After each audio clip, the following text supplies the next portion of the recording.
नमस्कार मित्रों, खबर है मध्य प्रदेश के भोपाल से, जहां आवेश खान ने राजा बनकर हिंदू युवती को प्रेम जाल में फंसाया और उसके साथ दुष्कर्म किया।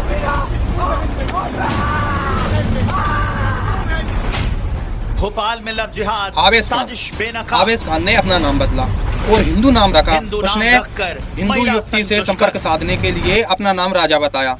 राजा नाम रख करके हिंदू युवती से संपर्क किया और संपर्क के बाद में धीरे धीरे मीठी बातें करके उसको हिंदू युवती को जाल में फंसाया। जाल में फंसाने के बाद में उसकी जो आपत्तिजनक है वह वीडियो बनाए।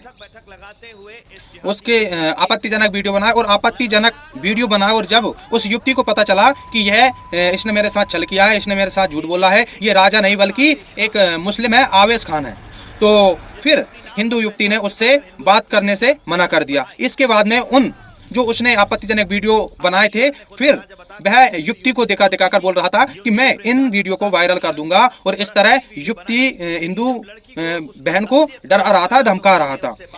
बहन बड़ी टेंशन में थी। तो इसके बाद में हिंदू बहन ने बजरंग दल के कार्यकर्ताओं से, हिंदू संगठनों से संपर्क साधा और उनको सभी अपनी जो भी उनसे संपर्क साध करके उन्हें अपनी समस्या बताई।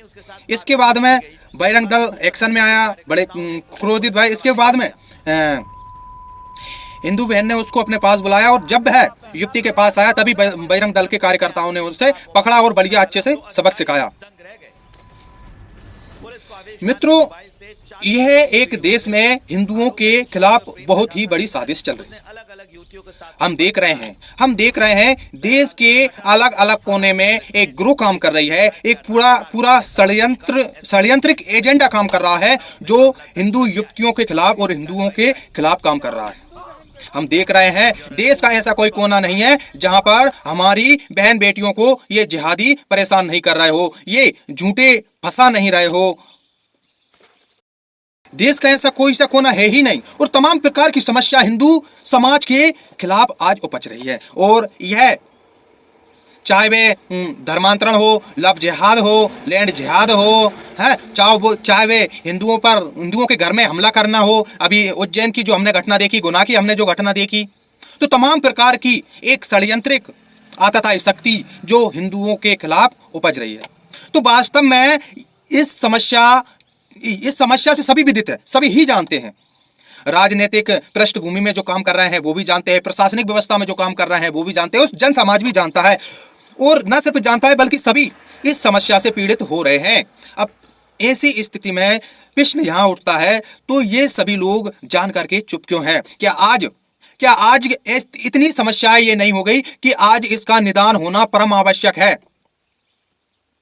परम आवश्यक है। अगर आज इस समस्या का जड़ से निदान नहीं हुआ तो हो सकता है आने वाले समय में हालात खराब हो और इतने खराब हो जिसका प्रत्यक्ष उदाहरण हम देख चुके हैं, हम अपने ऐतिहासिक पन्नों में देख चुके हैं, हम प्रत्यक्ष वर्तमान में जो बांग्लादेश हो रहा है उसमें भी देख रहे हैं। अगर इसके बाद में भी हम नहीं जागते हैं और उठकर के प्रतिकार नहीं करते हैं, जहां भी जो बुद्धिजीवी है, जो सोचता है, समझता है, जिसके हृदय में दया है, जो हिंदू समाज के संदर्भ में फिक्र करता है, उसको सोचना चाहिए और उसको यह सोचना चाहिए आज हमारी इस स्थिति में मेरा कर्म क्या बनता है। जो प्रशासनिक व्यवस्था में काम कर रहे हैं, क्या उनका कर्तव्य नहीं बनता कि इन संदर्भों में बड़ी ही मजबूती के साथ कदम उठाए जाए और काम किया जाए कि ये लव जिहादी जैसी समस्या जो निर्दोष बहन बेटी इसका शिकार बन रही है, अपनी जिंदगी को तबाह हो रही है, बर्बाद हो रही है इन राक्षसों के चक्कर में, निर्दोष, कोई दोष नहीं, बिना कारण ही। तो ऐसी स्थिति में इन राक्षसों का अंत होना परम आवश्यक है। अगर बात करें हम कानून की, देश में मानता हूं मैं, देश में बड़े बड़े कानून हैं। अगर देश में बड़े बड़े कानून हैं तो फिर इन जिहादियों के दिमाग में इस कानून का डर क्यों नहीं है, क्यों नहीं डराते हैं? इसका मतलब इनकी सोच से और इनके हौसले से बड़ा कानून नहीं है। तो वास्तव में आज इनकी बुद्धि और हौसले से बड़े कानून की आवश्यकता है। तो हमें शासन प्रशासन को चाहिए कि ऐसे कानूनों का निर्माण करे जो इस समस्या का जड़ से अंत कर सके, हमारी बहन बेटी इन जिहादियों के झांसे में ना आ सके। अगर कोई जिहादी ऐसा सोचे भी तो वह कानून का डर उसके दिमाग में इस तरह होना चाहिए कि सोचते ही उसके पैरों के नीचे से उसकी जमीन निगल जाए। वास्तव में मेरा कहने का स्पष्टीकरण यही है कि कहीं ना कहीं इन जिहादी मानसिकता के मन में डर नहीं है। अगर वास्तव में कानून शासन प्रशासन का डर होता तो यह ऐसी दुष्कर्मिक घटनाओं को अंजाम नहीं देती। और इसका देश में हजारों लाखों एग्जाम्पल है, एक दो नहीं, हजारों लाखों एग्जाम्पल है। धर्मांतरण, यह बात कौन नहीं जानता है? क्या शासन प्रशासन यह बात नहीं जानती कि ये हिंदुओं को भेला फुसलाकर नाना प्रकार के लोभ लालच दे करके उनका गलत तरीके से धर्मांतरण किया जा रहा है। और जब उनका एक तरह की दिमाग हैक कर लेते हैं और तब उनसे अगर आप पूछोगे कि भाई तुम्हारी इच्छा से, जैसे कि मैं हूं एक साधारण व्यक्ति हूं और कोई जिहादी आया, मेरा मानसिक जो प्रपंच आया वो रच दिया और एक तरह का मेरा दिमाग हैक कर दिया, तो मैं जो उसने मुझे सिखाया है वो ही बोलूंगा। तो इसके बाद में शासन प्रशासन का आदमी पूछेगा मुझसे कि भाई बता, तेरे दिमाग से, तेरी इच्छा से तू धर्मांतरण कर रहा है क्यों? क्योंकि मुझे उस जिहादी ने हैक कर रखा है, उसने मुझे लोभ दे रखा है, कुछ भी कर रखा है, तो मैं जो जिहादी ने बताया है वही बोलूंगा। आज ठीक है, आज ठीक है, आज ठीक है, हमारी ये बहन की बात कर लो, ये जिहादी उसको फंसा लेता, फंसाने के बाद में अगर ये उसको भगा कर ले जाता और इसको बोल देता कि जो मैं बोलता हूँ वही बोल, तू बोल कि मैं मेरी इच्छा से ही इसके साथ आई, तो फिर बहन क्या करती? यही बोलती है, यही बोलती कि मैं अपनी इच्छा से इसके साथ आई।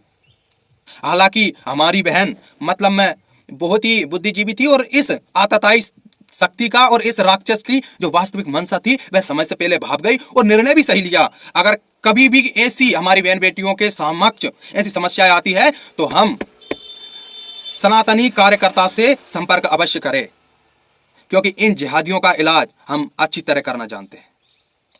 मेरा कहने का आशय यही है कि देश में गलत तरीके से धर्मांतरण हो रहे हैं, गलत तरीके से लव जिहाद जैसी घटनाओं में हमारी बहन बेटी फंसाई जा रही है।